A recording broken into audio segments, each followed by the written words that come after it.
حضرت شیخ عبداللہ محدث دہلوی رحمۃ اللہ تعالی علیہ ہندوستان کے اندر یہ وہ عظیم شخصیت ہے جن کو علم عقیدہ کے اندر امام مانا گیا ہے، اور جن کے بارے میں بیان کرتے ہیں کہ یہ حضوری تھے، حضور صلی اللہ علیہ وسلم کی بارگاہ میں ان کو حاضری نصیب ہوتی تھی، حضوری تھے، سرکار کی کچہری میں جاتے تھے۔ شیخ عبداللہ محدث دہلوی رحمۃ اللہ علیہ نے یہ سوال اٹھایا، کہتے ہیں باز گویند کہ وہ امر بقتل حضرت نہ کردہ و بدا راضی نہ بودا، کہ بعض لوگوں نے یہ بات کی ہے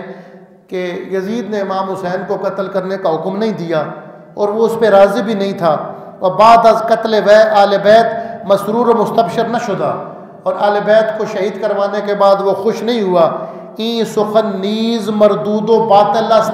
شیخ عبداللہ صاحب فرماتے ہیں یہ کہنا مردود اور باطل قول ہے، یہ بالکل جھوٹ ہے، یہ باطل ہے، یہ بات صحیح نہیں ہے کہ اس نے قتل کا حکم نہیں دیا اور وہ خوش نہیں ہوا۔ فرماتے ہیں بے عداوت بے سعادت بآل بیت نبی صلی اللہ علیہ وسلم و استبشار و بقتل ایشان و اذلال و احانت و امر ایشان را بدرجہ تواتر مانوی رسیداس۔ فرماتے ہیں تواتر مانوی کے درجے کو یہ بات پہنچی ہے کہ وہ آل بیت کا دشمن تھا، ان کو شہید کروایا، ان کے شہید ہونے پہ خوشی کا اظہار کیا، ان کو ذلیل کرنے کی کوشش کی، ان کو رسوا کرنے کی کوشش کی۔ و انکار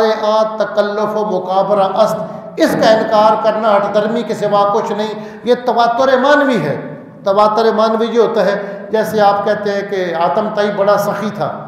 آپ کے پاس ساری سندیں نہ بھی موجود ہوں، ساری دنیا جانتی ہے، ہر تاریخ میں لکھا ہے وہ بڑا سخی تھا۔ بھولو پہلوان ایک بہت بڑا پہلوان تھا پاکستان کا، ہر بندے کو پتہ ہے۔